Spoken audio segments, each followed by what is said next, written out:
उच्चतम स्थान किसका है? क्या सत्य और ईश्वर एक हैं? जो उच्चतम है उसके प्रति प्रार्थना का क्या अर्थ है?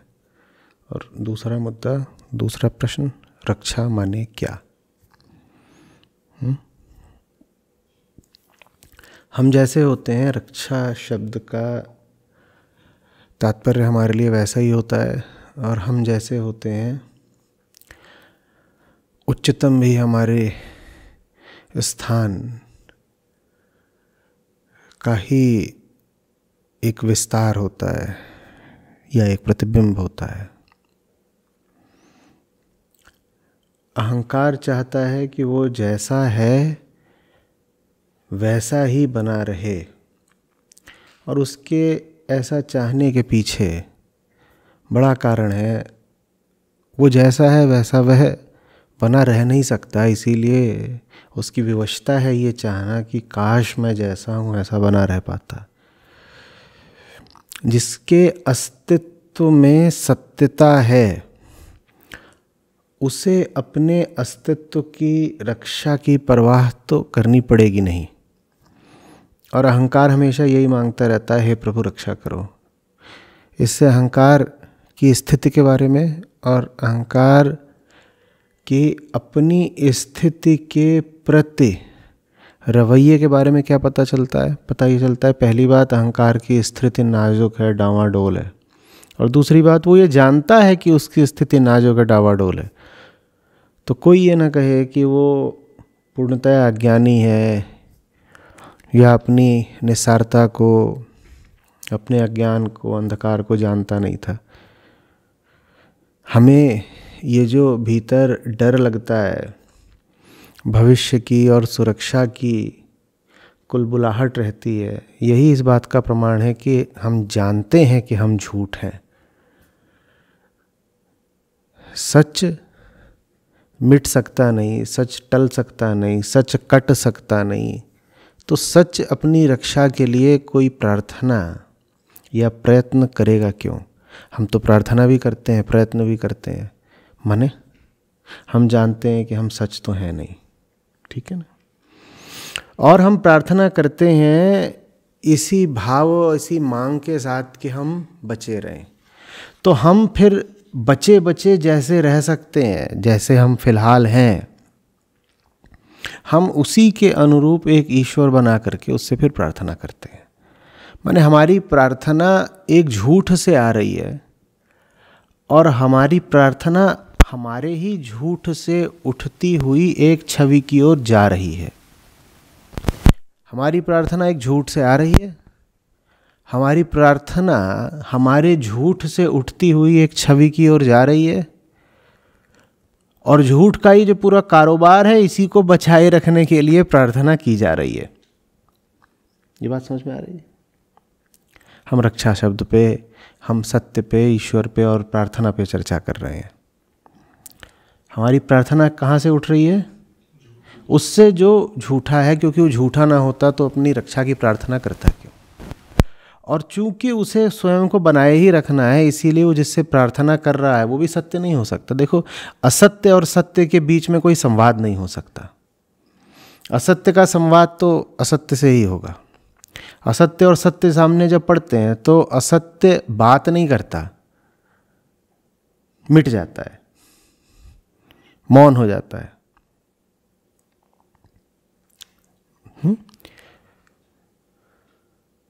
तो झूठ से उठती है प्रार्थना और सुरक्षा की ललक, और झूठ द्वारा ही निर्मित एक छवि की ओर जाती है, और उस छवि से प्रार्थना भी यही की जाती है कि हे छवि, ये जो हमारी पूरी व्यवस्था है झूठी, इस पे आंच ना आने पाए। ये होती है प्रार्थना। अब समझो कि रक्षा क्या चीज है। तुम अगर ईश्वर से बार बार लगातार भी कह लो कि हे ईश्वर रक्षा करना, तो भी क्या मृत्यु नहीं आएगी तुमको? कहो। और ये भी तुमसे ही सुना है हमने कि तुम कहते हो कि जिंदगी और मौत दोनों ईश्वर के हाथ है। माने मृत्यु भी कौन देता है? ईश्वर देता है। तो बड़ी अजीब बात है। जिससे तुम रक्षा की प्रार्थना कर रहे हो, तुम कह रहे हो मृत्यु भी वही देता है। मृत्यु तुमसे पूछ कर तो नहीं देता होगा। तुम तो निरंतर यही प्रार्थना कर रहे थे ना कि रक्षा करना। तुम प्रार्थना करे ही जा रहे थे, रक्षा करना रक्षा करना रक्षा करना, अब बीच में उसने तुम्हें दे दी? या आज तक किसी ने मृत्यु मांगी है? मैं उनकी नहीं बात कर रहा जो बहुत चिंतित हैं, दुखी हैं या विक्षिप्त हैं या अवसाद में हैं, वो बीच में बोल देते हैं कि मर जाएं तो भला। लेकिन सामान्यतया हमारी प्रार्थना क्या होती है? और तुम लगातार हाथ जोड़ करके मांगे ही जा रहे हो, रक्षा करो रक्षा करो रक्षा करो। और दुनिया में कोई ऐसा नहीं है जिसको मौत न मिल जानी हो। तुम तो रक्षा मांग रहे थे, मौत कैसे मिल गई? और होगे तुम बहुत बड़े भक्त, तुम्हारी निष्ठा हो सकता है कि तुम्हारे ईश्वर में बहुत गहरी हो, मिल क्या गई तुमको? मृत्यु मिल गई। तो रक्षा का मतलब समझो।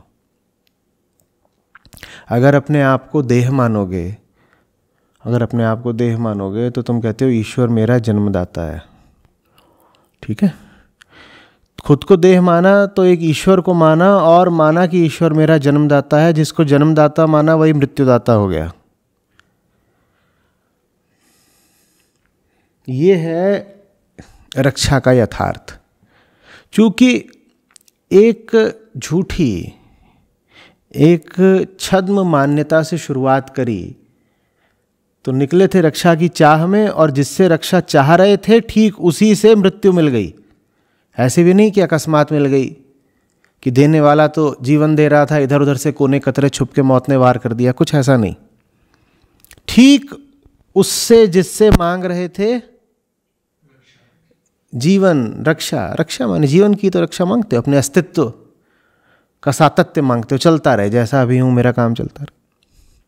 ठीक उससे जिससे जीवन मांग रहे थे, रक्षा मांग रहे थे, उसने मृत्यु दे दी। तो जो लोग किसी सक्रिय ईश्वर में विश्वास करेंगे, उनको ये प्रसन्नता तो रहेगी कि ईश्वर हमारा जन्मदाता है, ईश्वर हमारा सुरक्षादाता है। लेकिन ले दे करके अंततः उन्हें पता चलेगा कि ईश्वर उनका मृत्युदाता भी है। तो या तो रक्षा का मतलब मानो शरीर की रक्षा, अहंकार की रक्षा, और रक्षा मांगने चलो और मौत पाओ। यह आम आदमी की कहानी है। हम रक्षा का मतलब मानते हैं कि हम जैसे हैं वैसे बने रहें। यही हमारा रक्षा शब्द से अभिप्राय होता है ना। सब लोग समझें इसको अच्छे से। रक्षा शब्द का अध्यात्म में अर्थ क्या है? अगर रक्षा शब्द का अर्थ है कि तुम जैसे हो वैसे बने रहो, तो ऐसी कोई मांग पूरी नहीं होने वाली। ठीक उससे जिससे मांगने जाओगे रक्षा, पाओगे मृत्यु। कष्ट होगा, बड़ी चोट लगेगी, सीखोगे लेकिन कुछ नहीं। चोट खूब पड़ जाएगी सिर्फ इसलिए कि यही चक्र चलता रहे। तो जो सांसारिक अर्थ है रक्षा का, उससे कुछ हटकर होना चाहिए आध्यात्मिक अर्थ रक्षा का। अब रक्षा के आध्यात्मिक अर्थ पर आते हैं। अध्यात्म में रक्षा का मतलब होता है वहां पहुंच जाना, वो हो जाना जिसको अब रक्षा की जरूरत न पड़े। रक्ष से ही आया है भाषा का शब्द रख। क्ष क्या बन गया? ख। तो रक्ष से ही आया है रख, और फिर वहीं से आया है कि ईश्वर हमारा रखवाला है या रक्षक है। अध्यात्म में रक्षा का मतलब होता है वो हो जाना जिसे अब किसी रखवाले की, रक्षक की, सुरक्षा की जरूरत ही नहीं।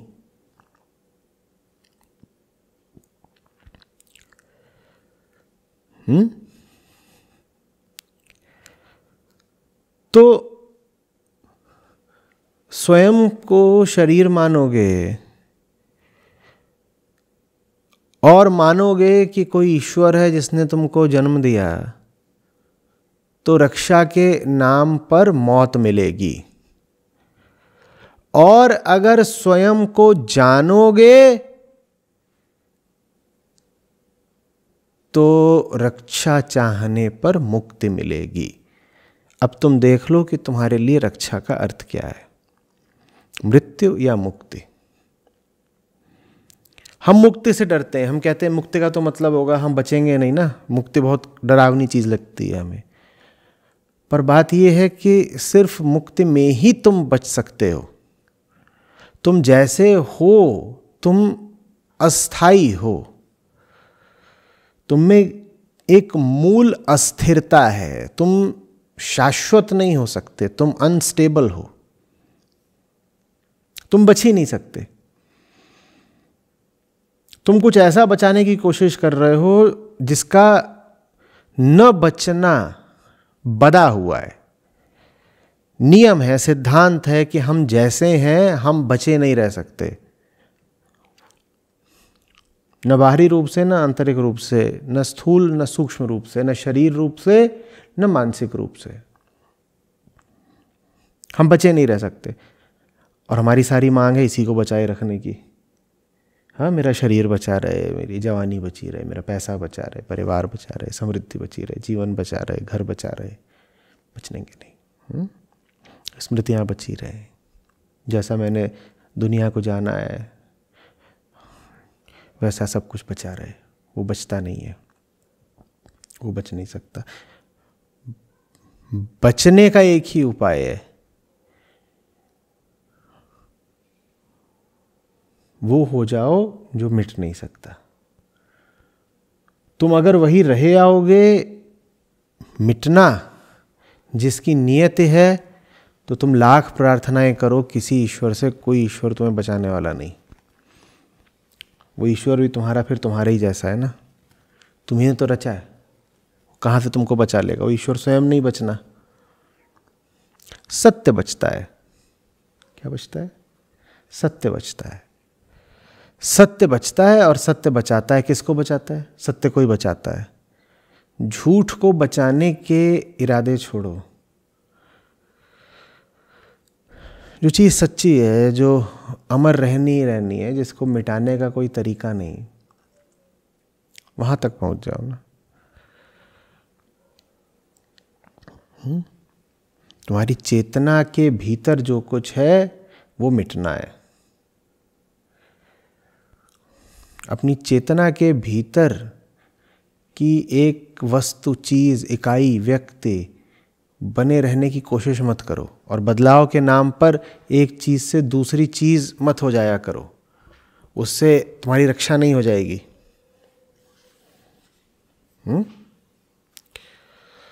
जैसे कि जलते कमरे में एक आदमी एक जगह से दूसरी जगह के छलांगे मार रहा हो, बच जाएगा?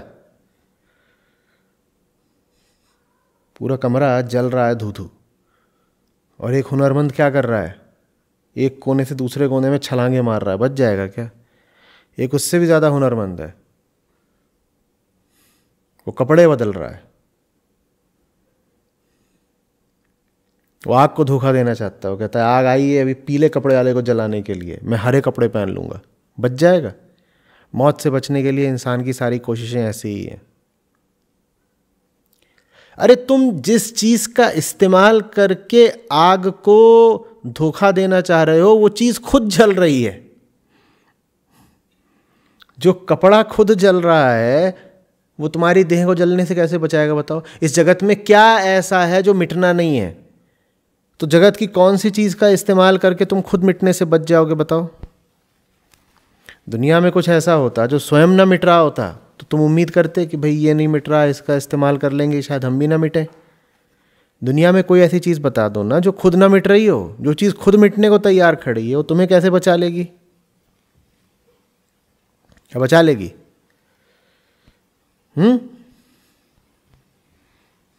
बोलो। लकड़ी जलने को हुई तो बोली क्यों ना भूसा पहन लूं, और अपने चारों ओर भूसा लपेट लिया।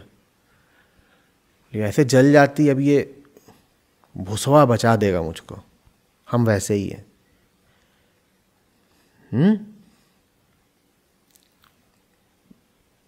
याद है ना?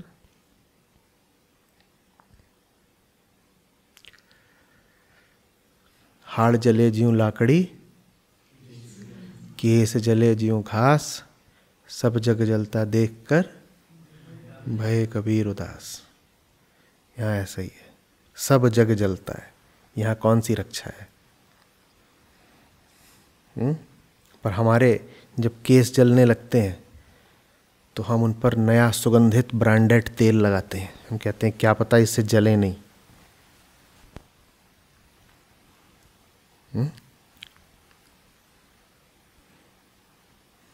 समझ में आ रही बात? जलने का क्या अर्थ है? जलने का अर्थ है कि ये जगत गतिमान है, यहाँ सब बनता बिगड़ता रहता है। मृत्यु समय का दूसरा नाम है। समय का मतलब ही है परिवर्तन।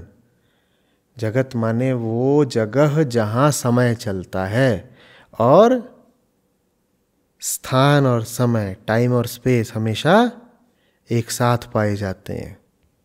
तो अगर जगत है, जगत माने जिसको तुम ऐसे विस्तार की तरह देखते हो ना, ये पूरा स्पेशियल एक्सटेंशन जो हमारी इंद्रियों को अनुभव में आता है, अगर ये है तो साथ में क्या होगा? समय। और अगर समय है तो क्या होगा? परिवर्तन। और परिवर्तन को ही कहते हैं मृत्यु। तो इसीलिए इस लोक को क्या बोला गया है? मृत्यु लोक। ये मन लोक है, ये जीवलोक है, ये इहलोक है, और इसके लिए बहुत अच्छा नाम है मृत्यु लोक। मन ही मृत्यु है, जीव ही मृत्यु है।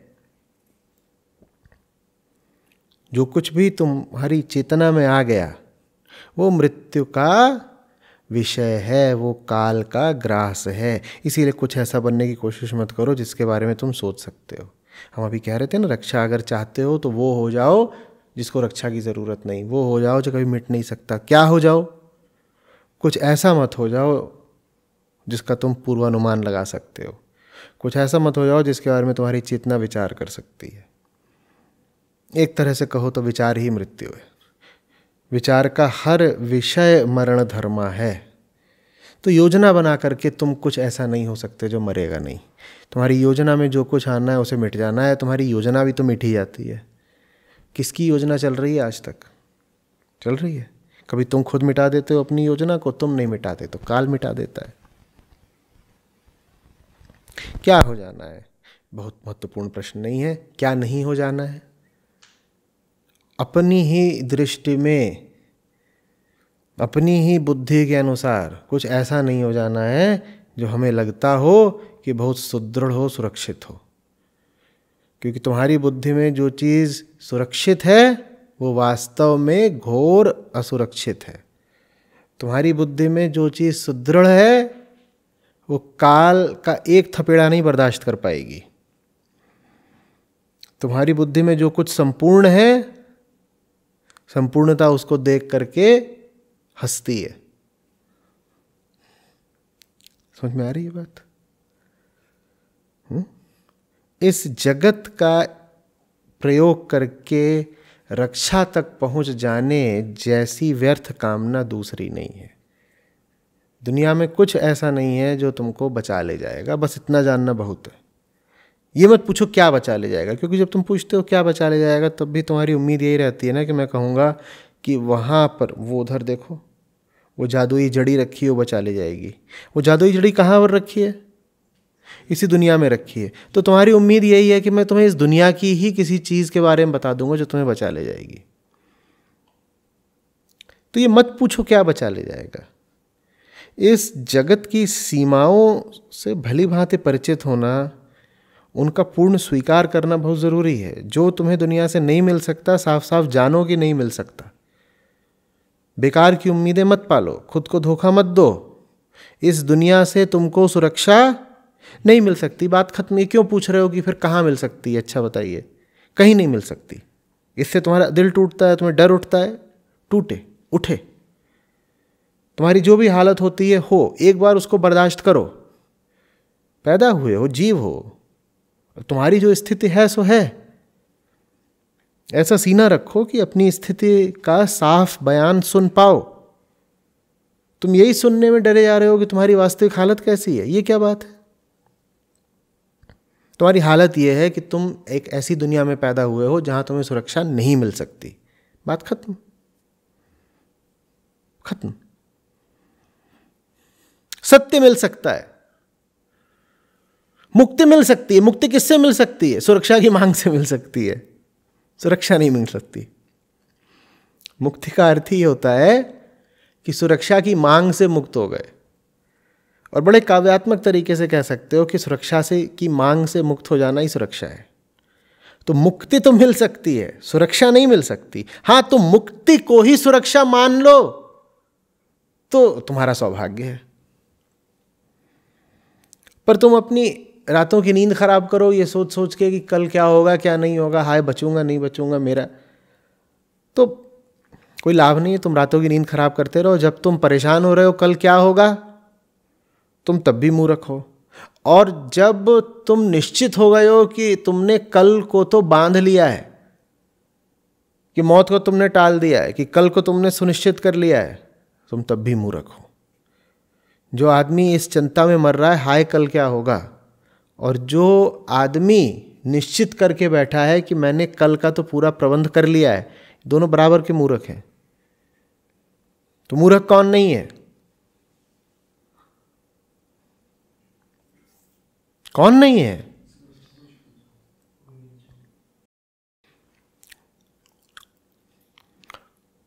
जिसको इतनी गहरी नींद आई है कि उसे कल की परवाह नहीं है, जिसके पास करने के लिए काम था। कब? आज। आज करने के लिए बहुत काम था, काम करा, काम करते करते ही सो गए। अब ये ख्वाब या ख्याल किसको आए कि कल क्या होना है? बहुत अच्छा तुमको ख्वाब आया कि कल तुमको 2 करोड़ रुपए और एक अप्सरा मिल जाएगी, तो भी तुम मूर्ख हो। और बहुत बुरा तुमको सपना आया कि कल तुम्हारी हड्डियां टूट जाएंगी और लुट जाओगे, तो भी मूर्ख हो। क्योंकि दोनों ही तरह के विचार या स्वप्न बेईमानी के द्योतक हैं। ये सपने तुम्हें आए ही क्यों? नींद गहरी नहीं थी। नींद गहरी क्यों नहीं थी? दिन में कामचोरी बहुत करी है, कामचोरी बहुत करी है। मन काम में है ही नहीं। और काम क्या होता है? काम माने ये नहीं कि काम करके जेब भर रहे हैं। आदमी के लिए काम का मतलब होता है अपनी मुक्ति का यत्न, वही काम होता है। दिन भर उसमें जान लगाई ही नहीं, तो अब सोते समय भांति भांति के विचार आ रहे हैं और फिर चिल्ला रहे हैं हे ईश्वर रक्षा करो।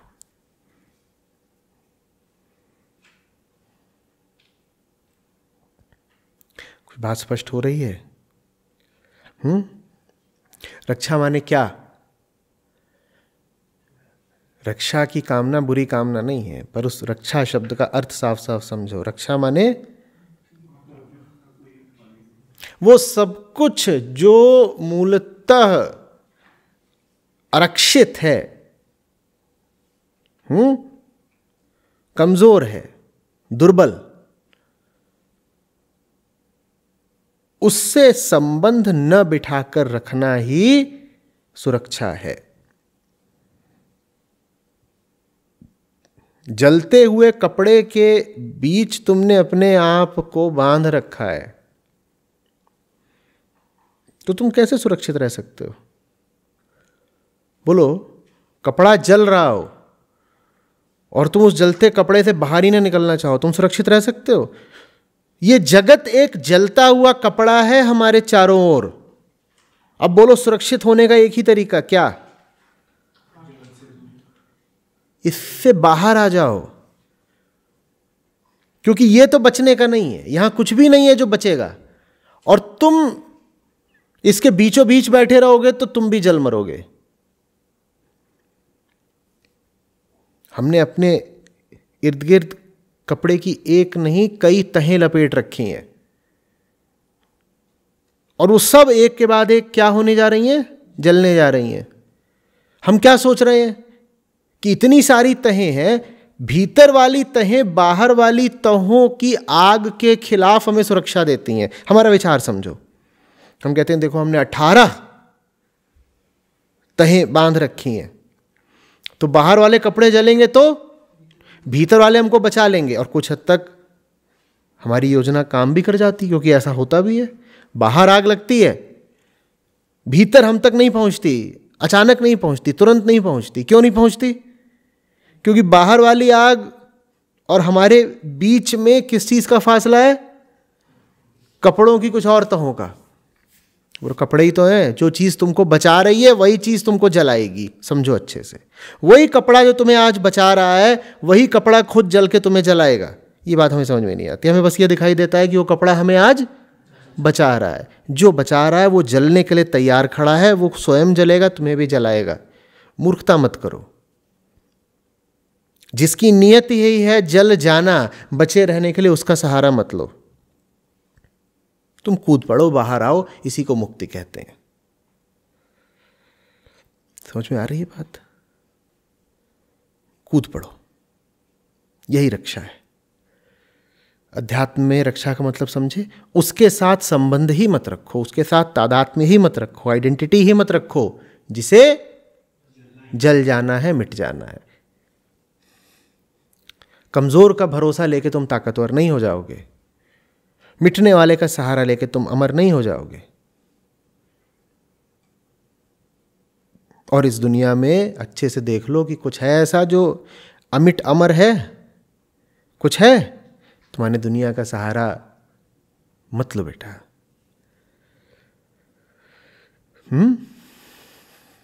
खेल लो, देख लो, कुछ व्यवहारिक तौर पे इस जगत का इस्तेमाल कर लो, लेकिन यहां भरोसे का कुछ नहीं है। ये जगह इस लायक नहीं है कि तुम यहां घर बना लो, या बना लोगे? जलता हुआ पुल है जगत, दौड़ के पार कर जाओ। एक तो पुल है, वो भी जलता हुआ, दौड़ के पार करो। प्लॉट मत खरीदो पुल पर।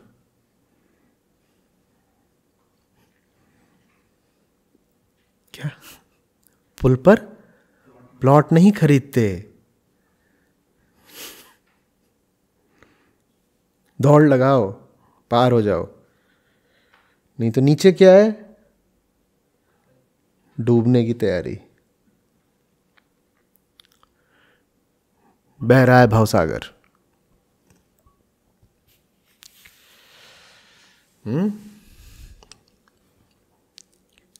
समझ में आ रही है बात कुछ?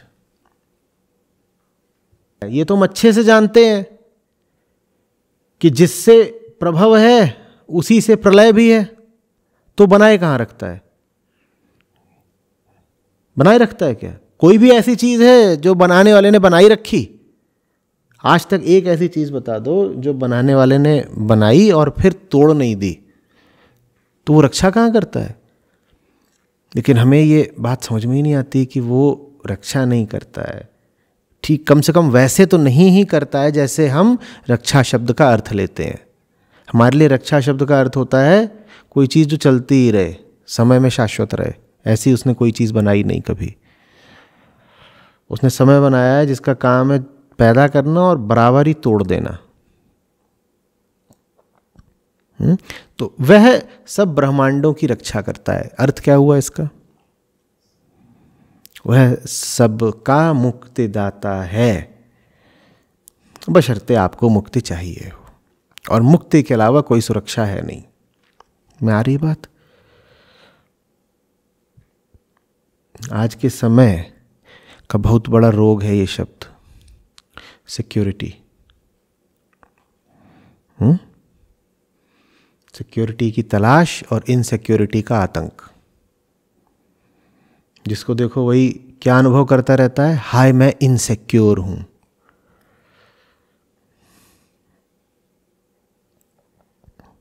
असुरक्षित।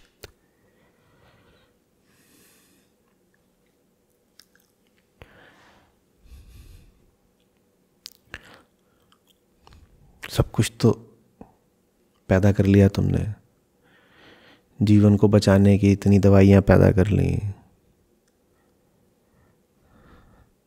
प्रकृति को काटने की, तोड़ने की, नियंत्रण में रखने की सारी विधियां ईजाद कर ली। अभी भी असुरक्षा है, अभी भी डरते हो। क्यों? कब मानोगे कि सुरक्षित हो गए?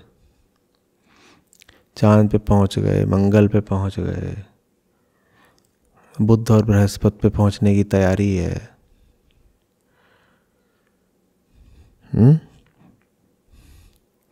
पहुंच ही नहीं गए, वहां जाके बैठ आए, कुछ दिन भी गुजार आए। अंतरिक्ष में तुमने स्पेस स्टेशन बना रखे हैं जहां लोग रह रहे हैं।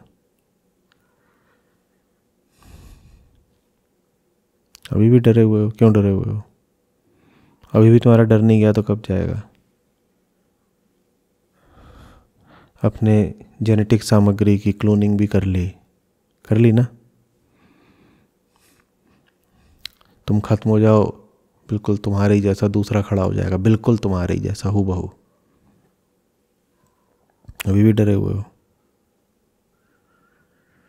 और आज जितना डरा हुआ इंसान इतना अतीत में शायद कभी ना रहा हो। क्यों है असुरक्षा, इनसिक्योरिटी कहाँ से आ गई?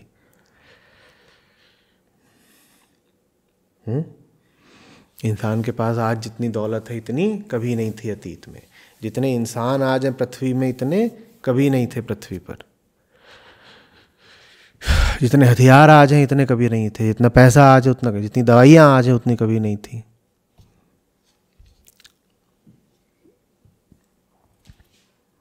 संपर्क और संवाद के जितने माध्यम आज हैं उतने कभी नहीं थे। जितने तरीके के विकल्प और चुनाव उपलब्ध हैं कभी नहीं थे। हजारों लाखों लोगों से आज तुम मिल सकते हो, पहले कभी मिल सकते थे? कोई तरीका ही नहीं था। दुनिया के जिस कोने में चाहो उस कोने में कुछ घंटों में तुम पहुंच सकते हो। कभी पहुंच सकते थे? कभी नहीं। और आज तो तुम्हें शारीरिक रूप से पहुंचने की ज़रूरत भी नहीं है। बैठे बैठे वीडियो दर्शन कर लो लाइव। ये सब कुछ कर लिया, उसके बाद भी पहले की अपेक्षा इतना ज़्यादा डर। पहले तो हुए थे लोग, कम से कम कुछ लोग थे जो कह देते थे तुलसी भरोसे राम के निर्भय होके सोए, अनहोनी होनी नहीं होनी होए सो होए। आज तो कोई नहीं है जो कह पाता हो। वो तो गांव में अपनी कुटिया के बाहर खाट डाल के पड़े हुए हैं। रात में बारिश भी हो सकती है। थोड़ी दूर पर कोस पर ही जंगल शुरू होता है। वहां से तेंदुआ, चीता कुछ भी निकल के आ सकता है। ये पक्की सड़कें नहीं है, इर्द गिर्द खेत हैं, उनमें से सांप निकल के आ सकता है। आग लग सकती है। उस समय दमकल विभाग तो होता नहीं था। क्यों भाई? कोई कीड़ा काट सकता है, कोई वायरस प्रवेश कर सकता है, कुछ भी हो सकता है। मस्त सो रहे, बेपरवाह, मस्त एकदम।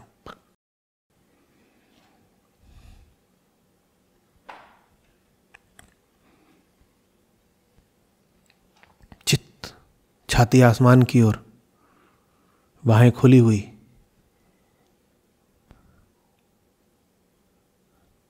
कलेजा ढका हुआ नहीं,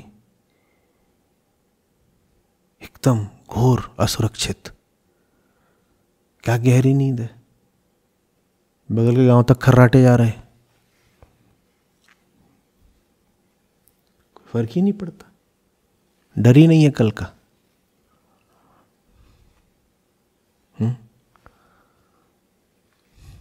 और तुम अपने बगल में टैंक खड़ा कर लो, बगल में छोड़ दो, तुम टैंक के अंदर ही बिस्तरा लगा लो। वो टैंक भी कौन सा है जिसमें न्यूक्लियर स्ट्राइक के खिलाफ भी आर्मर लगा हुआ है, और तुम उसके भीतर भी आश्वस्ति और सुरक्षा के साथ सो करके दिखा दो।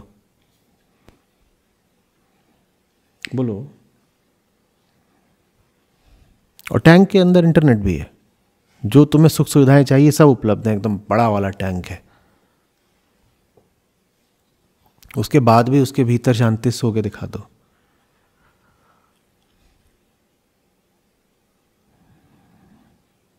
रक्षा शब्द का मतलब समझो।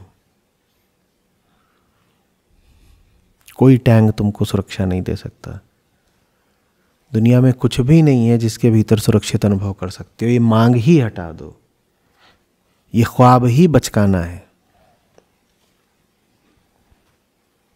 अगर तुम आए हो तो जैसे आए हो वैसे ही वापस जाना है। अगर तुम आए हो, तुम तो आए हो, हैप्पी बर्थडे।